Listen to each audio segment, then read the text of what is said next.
ഇപ്പോഴും ഒരുപാട് ആളുകൾ ഫോളോ ചെയ്യുന്നതും അതുപോലെ തന്നെ കഴിഞ്ഞ 2-3 വർഷങ്ങളായിട്ട് യൂട്യൂബിലെല്ലാം വളരെയധികം കൊട്ടിഘോഷിക്കപ്പെട്ടിട്ടുള്ളതുമായിട്ടുള്ള ഒരു വെയിറ്റ് ലോസ് രീതിയാണ്. അതല്ലെങ്കിൽ തടി കുറയ്ക്കുന്ന ഒരു സിസ്റ്റമായിരുന്നു, ഒരു മെത്തേഡായിരുന്നു ശരിക്കും ഈ ഇൻ്റർമീഡിയൻറ്റ് ഫാസ്റ്റിംഗ് എന്ന് പറയുന്നത്. കാര്യങ്ങൾ ഇങ്ങനെയൊക്കെ ആണെങ്കിലും ഈ കഴിഞ്ഞ ദിവസം അമേരിക്കൻ ഹാർട്ട് അസോസിയേഷൻ കോൺഫറൻസ് ചിക്കാഗോയിൽ വെച്ച് നടന്നൊരു കോൺഫറൻസിൽ ഷാങ്ഹായ് ബേസ്ഡ് ആയിട്ടുള്ള ഒരു യൂണിവേഴ്സിറ്റി റിസർച്ച് നടത്തി കണ്ടെത്തിയിട്ടുള്ള പഠനം എന്ന് പറയുന്നത് ഫ്യൂച്ചറിൽ ഏകദേശം ഇത്തരം ഇൻ്റർമീഡിയൻറ്റ് ഫാസ്റ്റിംഗ് ഫോളോ ചെയ്യുന്ന ആളുകൾക്ക് അല്ലെങ്കിൽ ഫോളോ ചെയ്ത ആളുകൾക്ക് ഹൃദ്രോഗ സംബന്ധമായിട്ടുള്ള പ്രശ്നങ്ങൾ 91% കൂടാനാണ് ചാൻസസ് എന്നുള്ളതാണ്.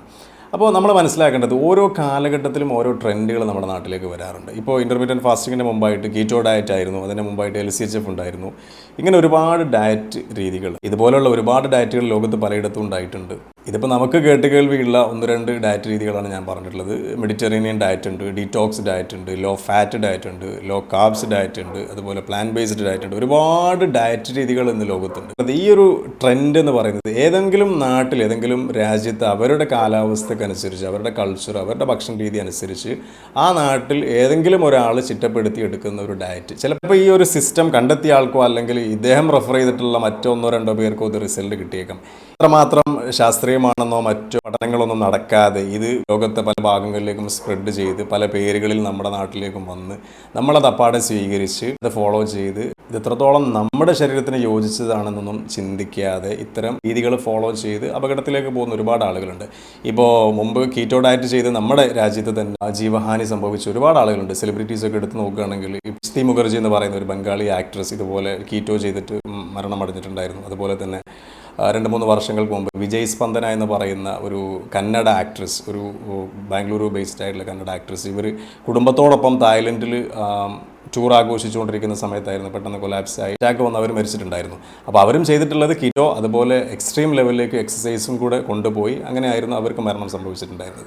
കർണാടകയിലെ മറ്റൊരു മോഡൽ ചേതന രാജ്, അവർ ലൈപ്പോസെക്ഷൻ എന്ന് പറയുന്ന രീതി ഫോളോ ചെയ്തു. ശരീരത്തിൽ നിന്ന് ഫാറ്റ് റിമൂവ് ചെയ്യുന്ന, ഇത് ശരിക്കും ലീഗലായി നടക്കുന്ന ഒരു സർജറിയാണ്. അത് എക്സ്പേർട്ട് അല്ലാത്ത ഏതെങ്കിലും ആളുകളുടെ അടുക്കൽ പോയി അവരുടെ ഗൈഡൻസ് സ്വീകരിച്ചത് കൊണ്ടാവാം ഒരുപക്ഷെ സംഭവിച്ചിട്ടുണ്ടാവുക.